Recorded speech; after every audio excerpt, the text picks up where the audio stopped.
বাজারে এখন টমেটোর দাম বেশ কিছুটা কম, তাই এখনও যদি এই আচারটা না বানিয়ে থাকেন খুব মিস করে যাবেন। শুধু টমেটো দিয়ে যে এত সুন্দর টক মিষ্টি আচার বানানো যায় তা না দেখলে বুঝতেই পারবেন না। হ্যালো এভরিওয়ান, আমি পায়েল আর আপনারা দেখছেন Surtuli food and travel blogs. চলুন তাহলে আজ তৈরি করি একদম নতুন একটা আইটেম, টমেটোর আচার। মুড়ি দিয়ে হোক বা যে কোনো ভাত বা রুটি পরোটা যে কোনো কিছুর জন্যে একদম জমে যাবে। চলুন তাহলে রেসিপিটা শুরু করে দিই। আমি এখানে 3 কেজি মতো পাকা টমেটো নিয়েছি। টমেটোগুলো একদম পেকে গলে যায়নি, আবার একদম শক্তও নয়, কিন্তু খুব সুন্দর লাল লাল হয়ে গেছে। এইরকম টমেটো 3 কেজি মতো নিয়েছি। এবার টমেটোগুলোকে ভালোভাবে ধুয়ে নিচ্ছি। ধুয়ে তারপরে এরকম সরু সরু করে কেটে নেব। যত ছোট ছোট করে কাটবেন তত তাড়াতাড়ি কিন্তু টমেটোটা সেদ্ধ হবে। তাই আমি এখানে মোটামুটি 3 থেকে 4 বার মাঝখান থেকে লম্বা লম্বা করে কেটে নিচ্ছি, তাহলে এরকম সরু সরু হয়ে যাবে।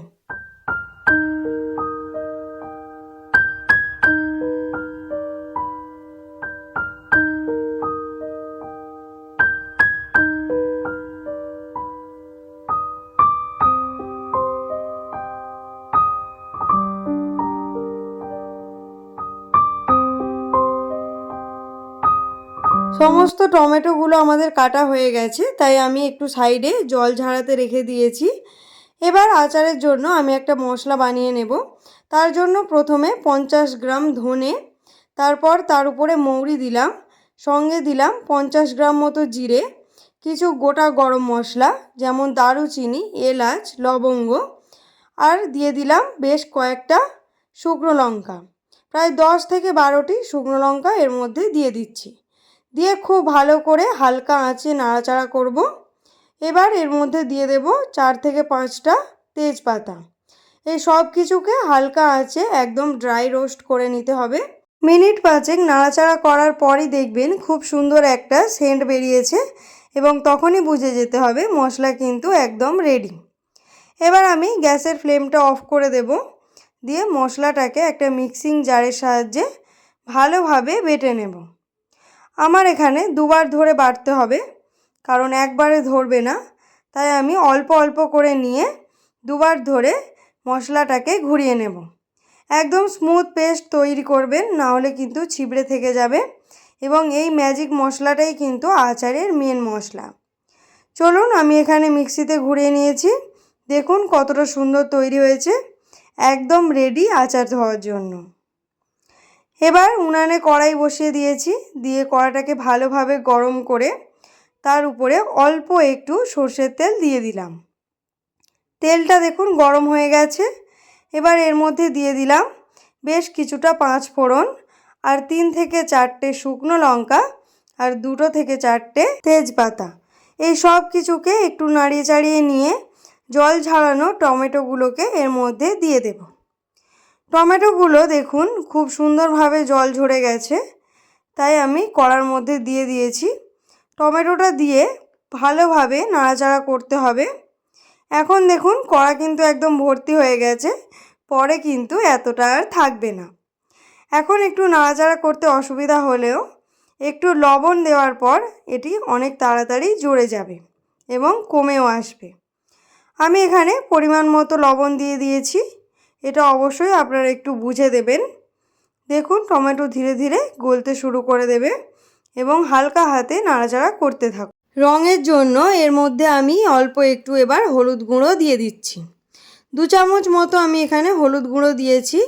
দেখুন টমেটো একদম গলে যেতে শুরু করেছে এবং কড়া কিন্তু জলে ভর্তি হয়ে গেছে। এই পর্যায়ে শুধুমাত্র নাড়াচাড়া করলেই হবে, আর অন্য কিছু করার দরকার নেই। দেখুন এখানে কিন্তু টমেটো একদম গলে গেছে এবং জলেও পুরো ভর্তি হয়ে গেছে।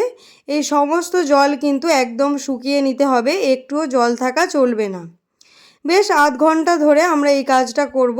আচারে একদমই জল থাকা চলবে না, তাই টমেটোর রস পুরোটা খুব ভালোভাবে নাড়াচাড়া করতে থাকতে হবে এবং খুব ভালোভাবে শুকিয়ে নিতে হবে।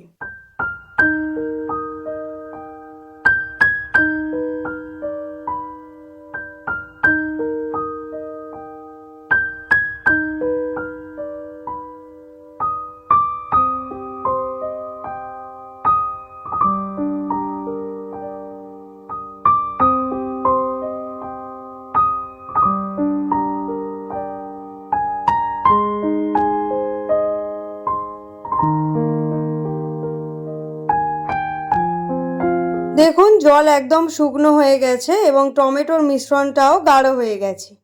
আপনারা দেখতেই পাচ্ছেন কতটা ঘনত্বের হয়েছে। তাছাড়া আচারটা যত গাঢ় করবেন তত বেশি দিন কিন্তু ভালো থাকবে। এবার এর মধ্যে আমি অল্প একটু চিনি দিয়ে দিয়েছি আর ভেজে রাখা আচারের মশলা যেটা তৈরি করে রেখেছিলাম সেটা 2 চামচ মতো দিয়ে দিলাম। একদমই বেশি মিষ্টি দেবেন না, তাহলে টক ভাবটা নষ্ট হয়ে যাবে। আমি শুধু টক মিষ্টি ব্যালেন্স করার জন্য এখানে অল্প একটু চিনি দিয়েছি। চলুন দেখুন একদম মিশ্রণটা রেডি হয়ে গেছে, কড়া থেকে উঠে আসছে। এই মুহূর্তে আমি সর্ষের তেল দিয়ে দেব। 3 কেজি টমেটোর জন্য আমার এখানে 700 ml মতো সর্ষের তেল লেগেছে এবং তেলটাকে ভালোভাবে টমেটোর মিশ্রণের সঙ্গে আস্তে আস্তে করে নাড়িয়ে নিতে হবে। যতটা বেশি আপনারা তেল দিতে পারেন ততটাই দেবেন, কোনো অসুবিধা নেই, কারণ আচারটাকে অবশ্যই তেলের মধ্যে ডুবে থাকতে হবে। সেই রকম বুঝে আপনারা তেলটা দিয়ে দেবেন। তেলটা দেওয়ার পর আমি মিশ্রণটাকে খুব ভালোভাবে ঘোরাবো এবং মিশ্রণের সঙ্গে তেলটাকে মিশিয়ে নেওয়ার চেষ্টা করব। ভালোভাবে মিনিট 5 আরও ফুটিয়ে নেব এবং এইভাবে ঘুরিয়ে ঘুরিয়ে নাড়াতে থাকব। তেলের সঙ্গে আচারটাকে এইভাবে নাড়াতে থাকলে এবং ফুটিয়ে নিলে আচার কিন্তু অনেক দিন পর্যন্ত ভালো থাকবে এবং একদমই খারাপ হবে না। তাই ভালোভাবে এখানে আমরা আরও বেশ কিছুক্ষণ টমেটোটাকে তেলের সঙ্গে দিয়ে ফুটিয়ে নেব। দেখুন তো কালারটা কতটা সুন্দর এসেছে, একদম ডিপ রেড কালার এসে গেছে, তাই না? এই রকমভাবে আচার বানালে অবশ্যই কিন্তু রঙটা এমনই আসবে এবং খেতেও অসাধারণ সুস্বাদু এবং টেস্টিও হবে। এবার আচারটাকে আমি উনান থেকে নামিয়ে নেব। নিয়ে আমি একটা বোলের মধ্যে তুলে নিচ্ছি যাতে খুব তাড়াতাড়ি ঠান্ডা হয়ে যায়। আপনারা দেখেই বুঝতে পারছেন কতটা সুন্দর হয়েছে। টমেটোর আচার যদি এইভাবে বানান তাহলে দীর্ঘদিন পর্যন্ত সংরক্ষণ করে রাখতে পারেন, কোনো অসুবিধা হবে না। যখন খুশি রুটি, পরোটা বা ভাত যে কোনো কিছুর সঙ্গে খেতে পারেন। তবে অবশ্যই তেলটা একটু বেশি দেবেন বা যখনই তেল ফুরিয়ে যাবে উপর থেকে একটু সর্ষের তেল দিয়ে দেবেন। টমেটোগুলো খুব সুন্দরভাবে গলে গেছে এবং এগুলো একদম টক মিষ্টি খেতে, যেমনটা আপনারা চাইছেন। আমার এখানে আচারটা ঠান্ডা হয়ে গিয়েছে, আমি তাই একটা বয়ানে তুলে রাখছি। আমার এখানে কাঁচের বয়ান ছিল না, তাই আমি প্লাস্টিকের বয়ানেই তুলছি। তবে পারলে আপনারা অবশ্যই কাঁচের বয়ামে তুলবেন। গরমের দিনে অথবা কারোর শরীর অসুস্থ হলে অবশ্যই তার মুখে স্বাদ ফেরাতে এমন একটি টক মিষ্টি আচার অবশ্যই বাড়িতে তৈরি করে রাখুন। টমেটোর দাম যেহেতু এখন কম, তাই এখন আপনারা খুব সহজেই বাড়িতেই বানিয়ে নিতে পারবেন। তাহলে আজকের মতো এখানেই শেষ করছি। সবাই খুব ভালো থাকবেন, সুস্থ থাকবেন এবং আচারটা কেমন হলো সবাই আমাকে জানাবেন। ভিডিওটি ভালো লাগলে লাইক, শেয়ার, সাবস্ক্রাইব করে পাশে থাকবেন। দেখা হচ্ছে পরের একটি ভিডিওতে। আজকের মতো সবাইকে টাটা।